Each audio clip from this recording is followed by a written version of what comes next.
प्रिय विद्यार्थियों, आप सभी लोगों का स्वागत है आपके अपने यूट्यूब चैनल डीजे सर पर।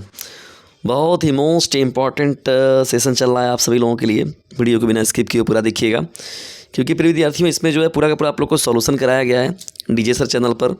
और प्रीवियस ईयर देखिए, आप जब भी कभी नया अगर पढ़ने जा रहे हैं प्रिय विद्यार्थियों, तो उसमें प्रीवियस ईयर का जो सॉल्यूशन होता है वो बहुत ही महत्वपूर्ण होता है।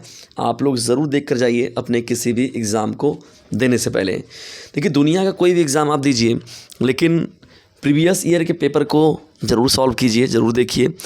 उसी में देखिए प्रिय विद्यार्थियों, हम लोग का एक सेट चल रहा है यहाँ पर 346 जीएस, आप लोग को स्क्रीन के सामने दिख रहा है। थोड़ा मैं अभी देख रहा हूँ कि किस दिन आपका पेपर है ये टाइम टेबल में। तो भौतिक विज्ञान जो है प्रिय विद्यार्थियों आप लोग का जो है 27 फरवरी को। कब है? 27 फरवरी को आपका पेपर है। कब है? 27 फरवरी को। देखिए, यूपी बोर्ड की बहुत बड़ी कमज़ोरी है प्रिय विद्यार्थियों, अगर आप पिछले 7 सेट अगर आप तैयार कर लिए हैं, 2 साल 3 सालों का पेपर तैयार कर लिए, तो उसी में से बस ये लोग घुमा फिरा कर बनाते हैं। क्योंकि जब ये प्री बोर्ड नहीं करा सकते तो इनके पास इतनी फुर्सत नहीं कि बहुत स्ट्रांग पेपर बनाएं। तो चलिए आइए यहाँ पर करते हैं हम लोग स्टार्ट। और न्यूमेरिकल के लिए आप लोग को डरने की ज़रूरत नहीं है, क्योंकि डीजे सर चैनल आपके साथ है। 2025 भौतिक विज्ञान का 346 जीएस सेट है।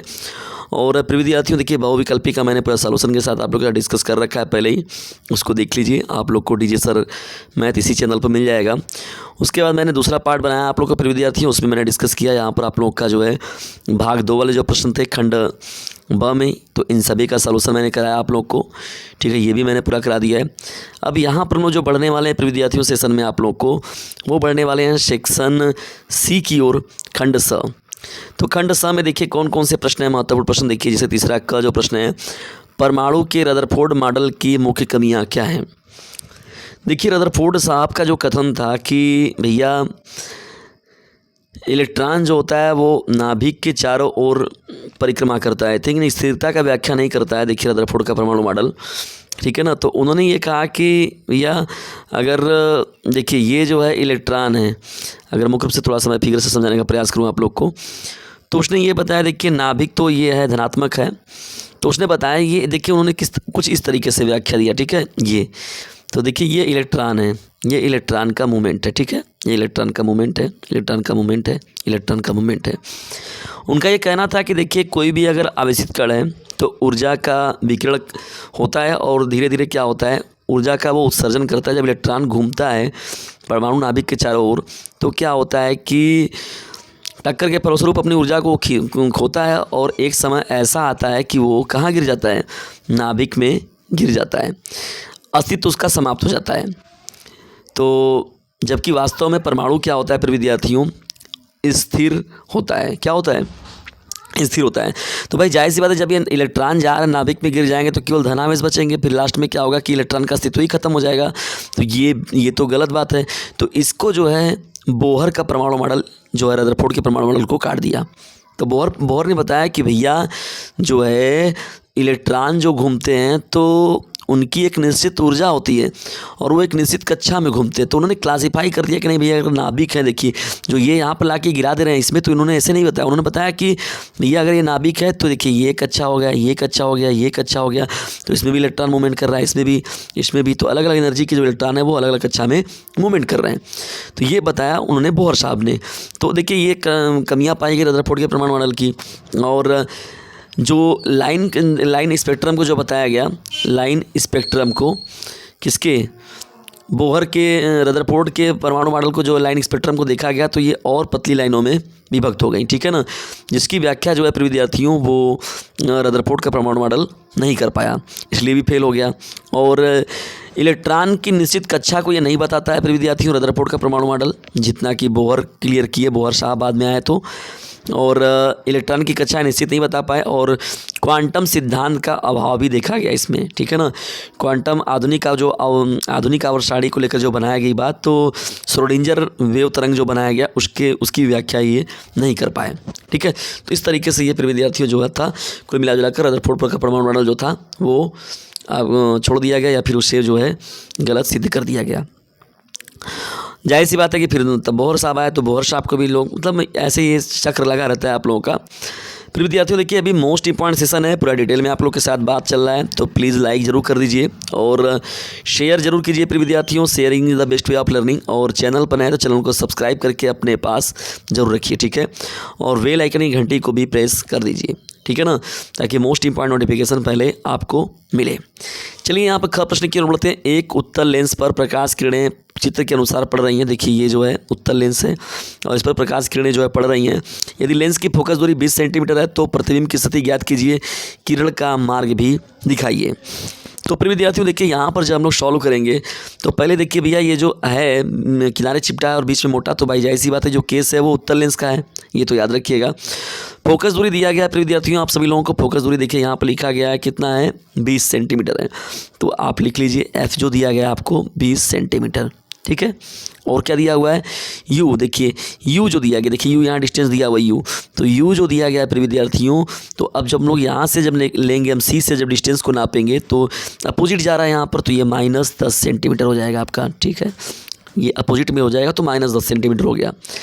अब चलिए हम लोग जब यहाँ पर लेकर सॉल्व करेंगे इसको तो मान रखेंगे जब प्रिय विद्यार्थियों यहाँ पर, तो देखिए यहाँ पर क्या होता है लेंस के लिए, तो 1/f यानी सूत्र क्या होगा आप सभी लोगों का सूत्र जब हम लोग करेंगे तो 1/f is equal to 1/v plus 1/u, ठीक है। 1/v प्लस 1/u, ये माइनस के साथ रहेगा। अब देखिए यहाँ पर जो वैल्यू लिखा गया 1/f is equal to 1/v, तो यहाँ पर 1/f, तो यहाँ पर जो वैल्यू आप लोग का दिया गया है वो वैल्यू आप यहाँ पर पुटअप करिए, तो मान रखेंगे जब हम लोग यहाँ पर लाके फार्मूले में, तो देखिए यहाँ पर क्या होगा 1/20 इज इक्वल टू, यहाँ पर क्या होगा 1/v का मान छोड़ दीजिए, -1/-10 हो जाएगा, तो माइनस माइनस हो के क्या हो जाएगा, ये प्लस हो जाएगा, ठीक है ना। ये यहाँ पर जो हो गया 10 माइनस, ये प्लस था तो ये सीधे माइनस कर दिया, तो 1/20 is equal to 1/v minus 1/10 हो गया, ठीक। जब ये उधर जाएगा तो क्या होगा, ये धनात्मक हो जाएगा, तो यानी 1/v इज इक्वल टू अब स्क्रीन में थोड़ा सा लिखने में 1/v इज इक्वल टू क्या हो जाएगा आप लोगों का 1/20 प्लस 1/10 हो जाएगा।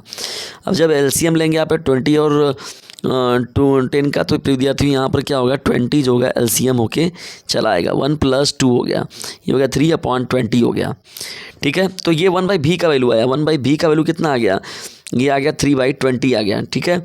हमको v का वैल्यू चाहिए तो ये हो जाएगा 20 अरे यार ये तो आप लोगों का जो पेज है ना, तब आप लोग का प्रिय विद्यार्थी यहाँ पर क्या हो जाएगा, तो ये हो जाएगा 1/v का वैल्यू जो आया वो आया 3/20 आया, हमको v का वैल्यू चाहिए तो ये 20/3 हो जाएगा। जब इसको कैंसिल आउट करेंगे तो ये 318.7 सेंटीमीटर, यानी देखिए वैल्यू आ गया हम लोग का 6 जो होगा 7 सेंटीमीटर आएगा ये, ठीक है ना। और तो यहाँ पर देखिए क्या है, यहाँ पर अब जाहिर सी बात है कि धनात्मक वैल्यू आया हुआ है, तो ये जो प्रतिबिंब होगा कहाँ बनेगा, लेंस के उसी ओर बनेगा, ठीक है ना।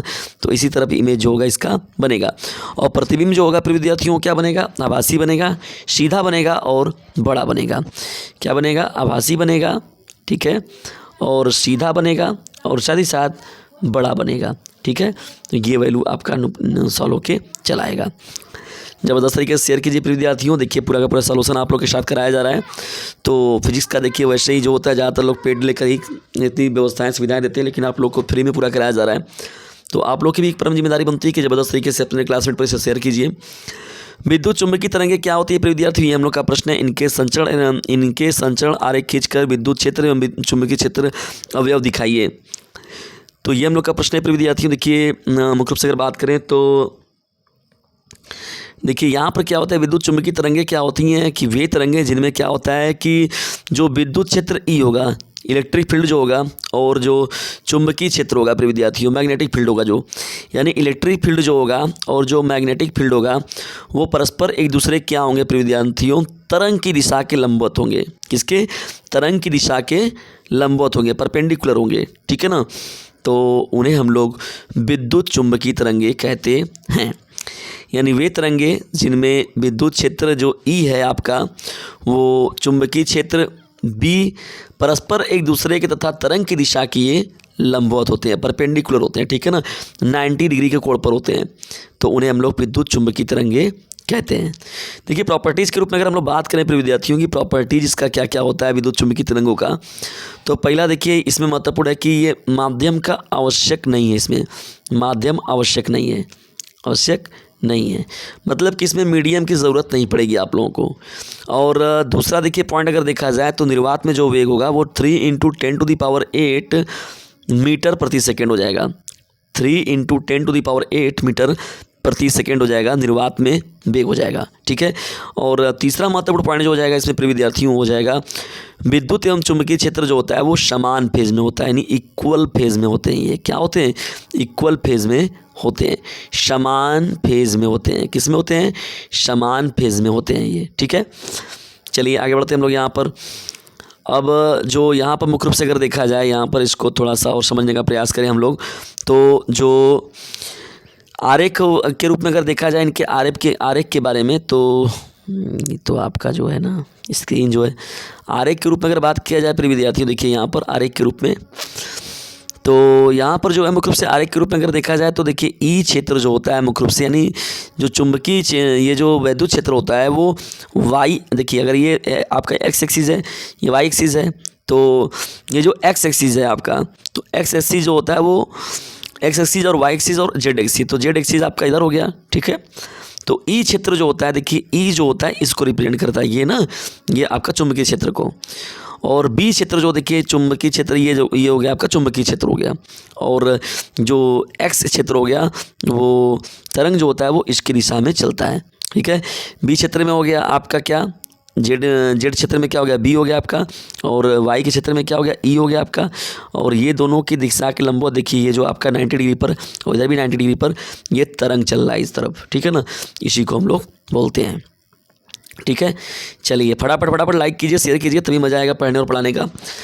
चुंबकीय द्विध्रुव आघूर्ण का सूत्र लिखिए, चुंबकीय द्विध्रुव आघूर्ण का सूत्र लिखिए। तो चलिए आइए देखा जाता है। देखिए आई तो आप लोग जानते हैं कि इसको धारा हम लोग कहते हैं, धारा, ठीक है, करंट। और कुंडली का क्षेत्रफल जो होता है, देखिए क्षेत्रफल जो होता है प्रिय विद्यार्थियों वो क्या होता है, कैपिटल ए होता है। और फेरों की संख्या जो होती है, फेरे की संख्या वो हम लोग कैपिटल एन ले लेते हैं। तो यहाँ पर जो चुंबकीय द्विध्रुव आघूर्ण होता है प्रिय विद्यार्थियों वो m = क्या होता है, NIA होता है। क्या होता है? m = चुंबकीय द्विध्रुव आघूर्ण जो होता है, चुंबकीय द्विध्रुव आघूर्ण जिसको हम लोग मैग्नेटिक डाइपोल मोमेंट कहते हैं, m से रिप्रेजेंट करते हैं इसको हम लोग, तो NIA हो गया। अब देखिए अगर n = 1 हो जाए आपका, फेरों की संख्या अगर 1 हो जाएगा तो उस केस में m = जो होगा I × A के इक्वल होगा, I × A के। तो भाई जाहिर सी बात है कि I × A हो गया, तो I जो हो गया आपका धारा हो गई, और A जो हो गया आपका क्षेत्रफल हो गया। तो I जो धारा है उसका मात्रक क्या होता है, एम्पियर होता है। तो यहाँ पर एम्पियर हो गया, और क्षेत्रफल का क्या होता है, मीटर स्क्वायर होता है। तो एम्पियर मीटर स्क्वायर जो होगा इसका SI मात्रक हो जाएगा, ठीक है ना। इंटरनेशनल सिस्टम में जो इसका मात्रक होगा वो एम्पियर मीटर स्क्वायर हो जाएगा, ठीक है। तो सेक्शन सी का पूरा डिस्कशन किया गया प्रिय विद्यार्थियों, और जब लोग मिलेंगे नेक्स्ट वीडियो में तो यहाँ पर हम लोग डिस्कस करेंगे आप सभी लोगों के साथ सेक्शन डी को, यानी कि खंड द का पूरा डिस्कस किया जाएगा।